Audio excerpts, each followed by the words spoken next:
Welcome back, everybody, to the tale of where a witch and a witch hunter can drink peacefully in the rain. I don't know why they're in the rain, but of course they are.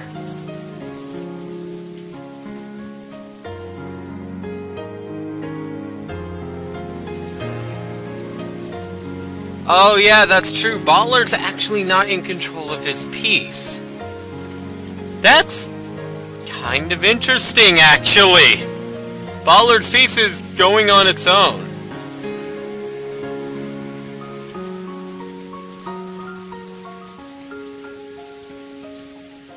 I really like that determination you got, Delanor.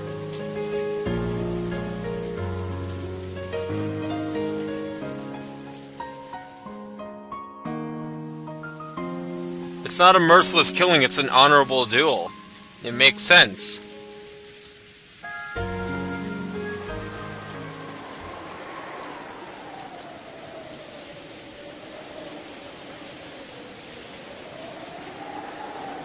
Oh, what are you going to apologize for?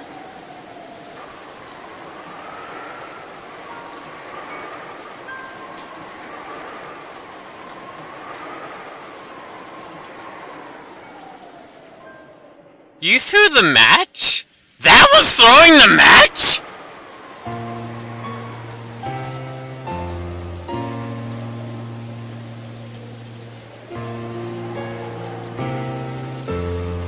I'm sorry! But that was throwing the match? Kenzo's dad's starting time for all games.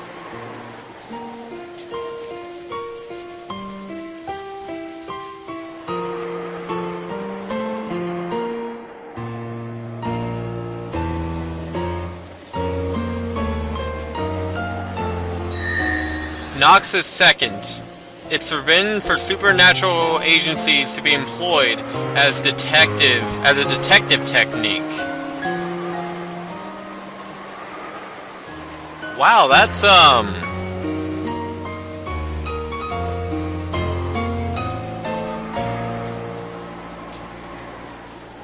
must be why witches... Oh no, witches aren't employed.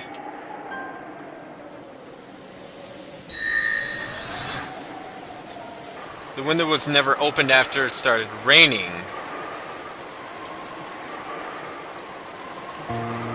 Yeah, why didn't she?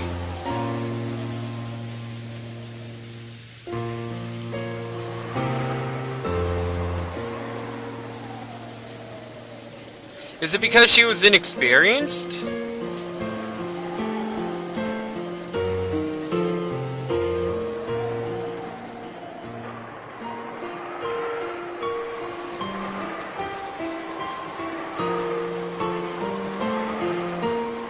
But why was it forbidden?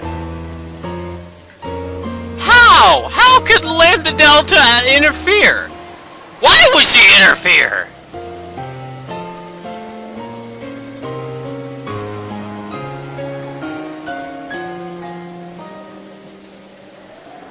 You know what? It's Lambda Delta. Who fucking knows?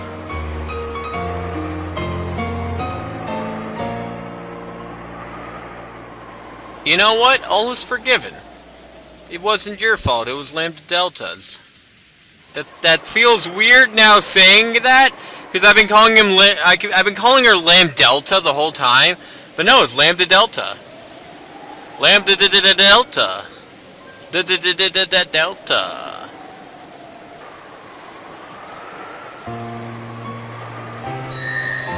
Kenzo doesn't exist. But why?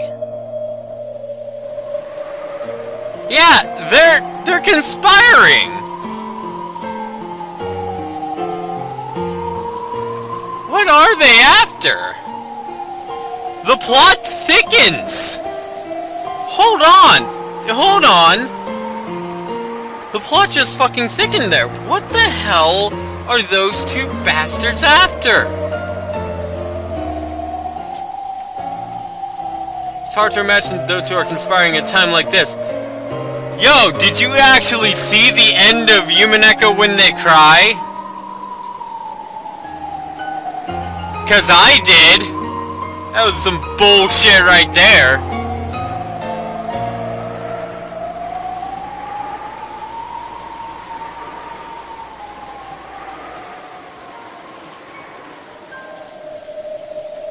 Yeah, go do your job. I really love how every time you... I don't know if it's you're teleporting, or if literally, like, when you walk, the gears in your arm are clicking into place. Or are you just a robot? The next battle is the second Twilight. At that point, I will once again raise my merciless long sword.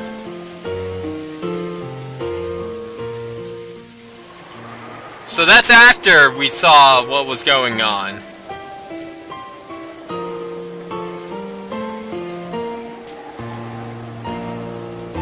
Wow, that kinda sucks. To be a piece of a witch, and to be a subordinate of a human, when you're part of the fucking court of heaven. Jeez.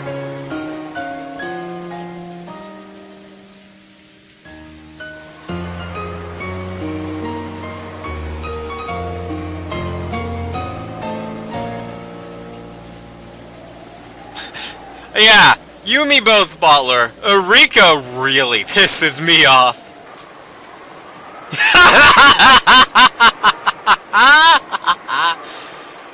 I like this character! You know what? You know what? You're okay in my book. Furuto Eureka is a very evil creature.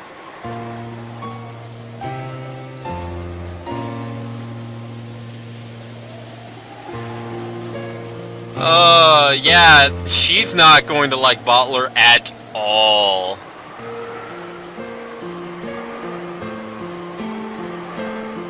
I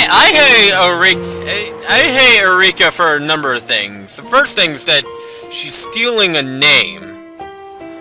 But the latter is her attitude and just her demeanor towards everything.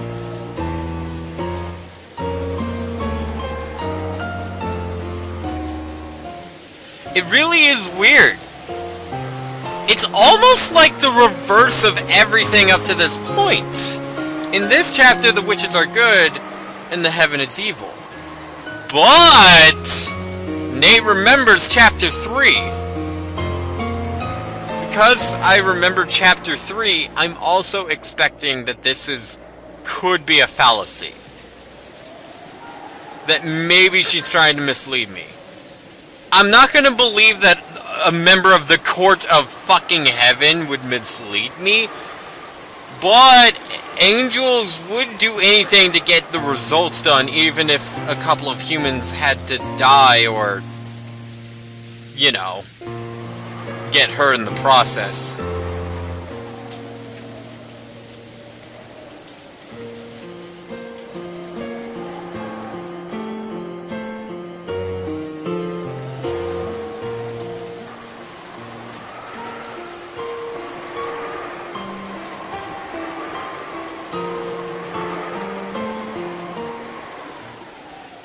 Oh my gosh. I wonder. So, Beatrice wanted her here. So you can do that even though you're not conscious?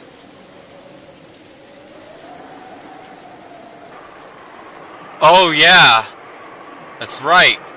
In the last game, Ange somehow was able to get here despite all that.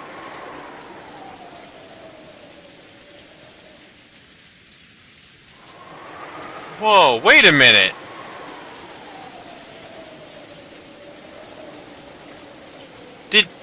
No. Could it? Was that actually something Beatrice wished for?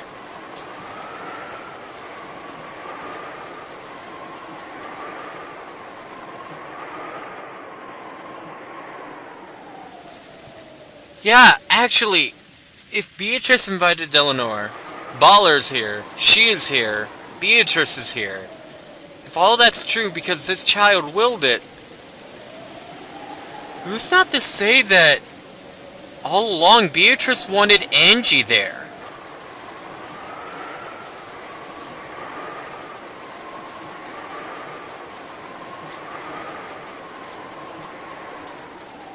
Who knows? Maybe Ange did break her way in, but if we flip the chessboard over and think about this from another point of view,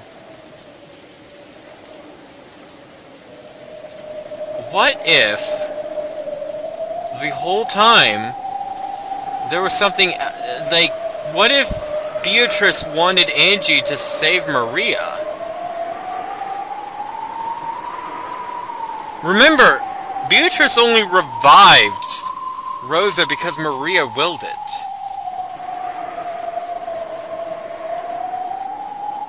What if she saw the nastiness that happened to Maria and she wanted someone to help fix it?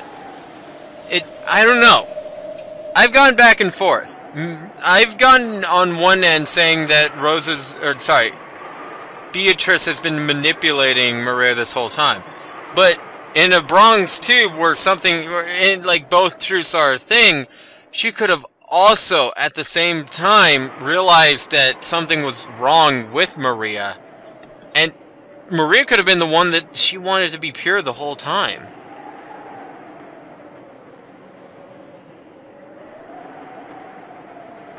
I'll have to devise more theories on that later on. But it makes you look at the end of chapter 4 a little bit closer.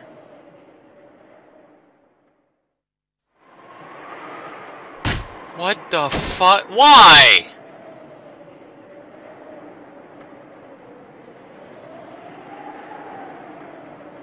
Don't be a whore. What the fuck?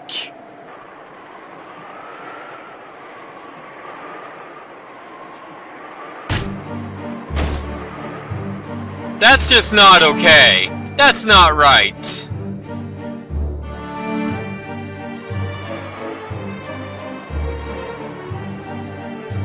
That's not right.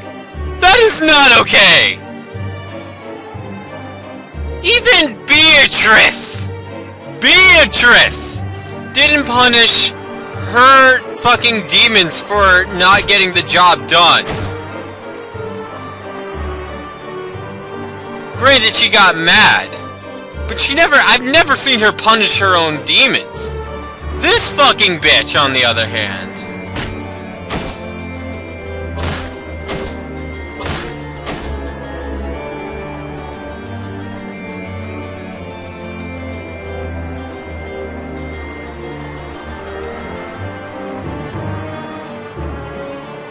Why?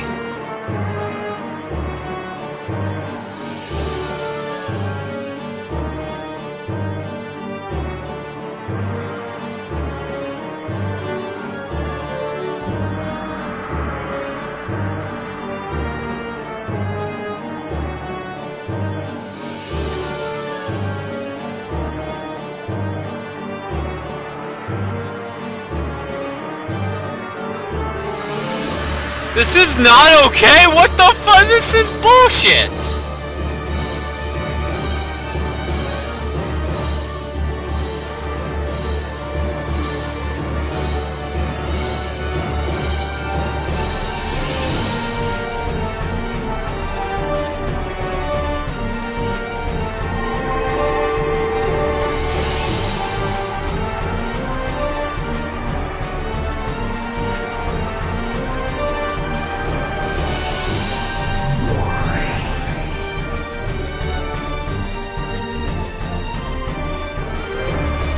Oh, fuck off.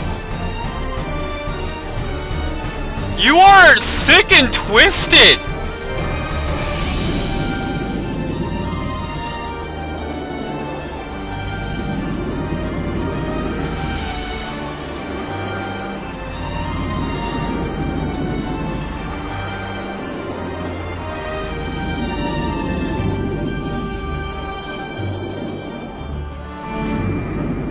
You're nothing but a cheap plastic remake, for fuck's sakes!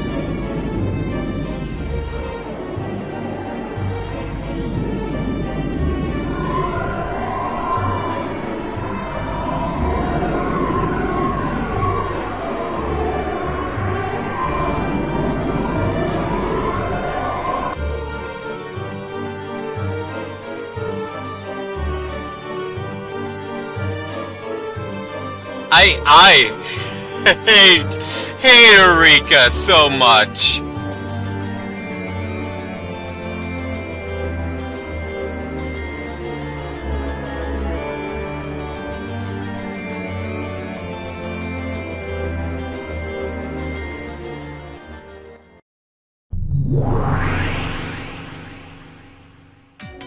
Alright, so the game's starting back up again.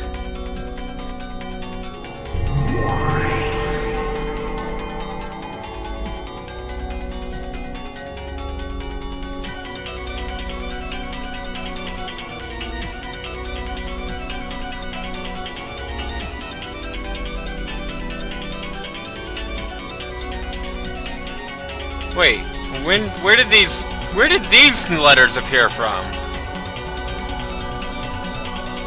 Unless you're talking about that one at the very beginning.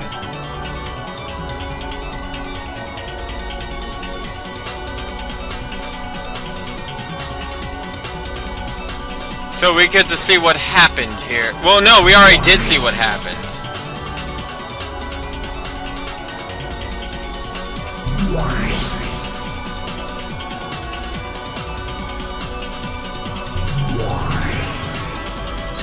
Before the family conference, Eureka, George, Jessica, Maria, Nanjo, Goda, Kumasawa left the mansion and moved to the guest house.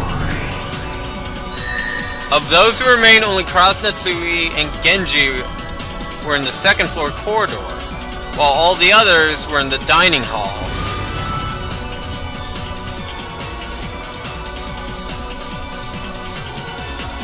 So, with that in mind, it has to be one of those three. Unless one of the cousins came back.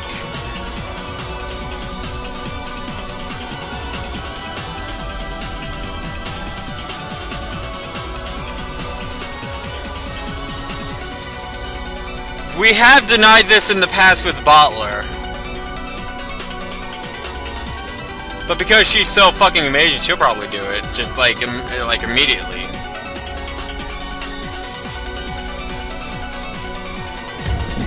Maybe one of those not in the parlor, Cross, Natsui, or Genji, simply saw their chance right after that and placed a letter there. We've heard that the mansion was locked and that no one outside could get in. But if someone pretended to have gone to the guest house instead, hid inside the mansion, it's perfectly possible that they could have placed the letter there. With this, that does make sense.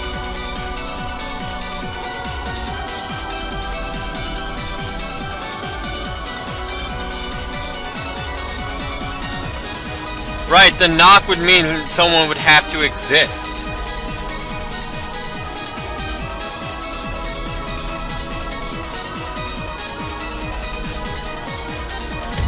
First off, we can doubt whether the knock was even something hitting the door to the dining hall at all. For example, there may be a certain pillar on the second floor, which because of how the mansion is constructed, makes a noise when struck, which is transmitted down the pillar, which sounds just like a knock on the door to the people in the dining hall. Or they could have misheard some random sound to be a knock, and all misconstructed it in the same way. Or the recorded sound of a knock could have been stealthily replayed from a tape, which might have been carefully set up to go off at exactly at that time. I feel like the kind of bullshit that there's no one here to rebuttal that.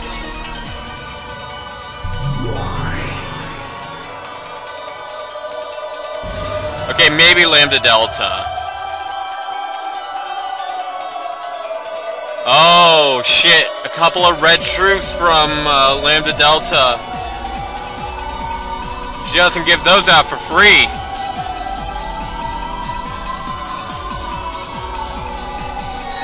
Cross, Natsui, and Genji did not even touch that letter. So when Shannon and Cannon came to serve tea, who was the last human to enter in the dining hall? Let's say it was Cannon. Wouldn't it be easy for Cannon, the last person, to secretly drop the letter when he closed the door? Not a single person in the dining hall! No, there's a simpler way to say it. Among all those inside the mansion at 2400, not a single person placed that letter in the corridor. Notice how that does not include anyone from the guest house.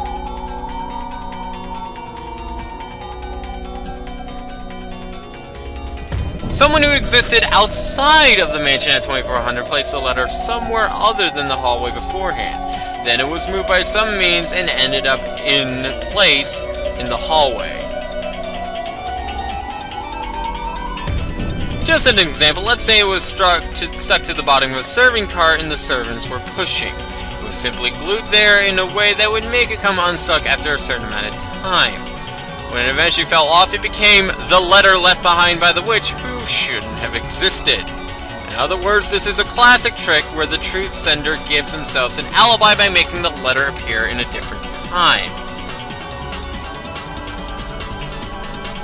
And with that blue truth effective, we're going to continue things in the next episode. So until then, guys, see you then.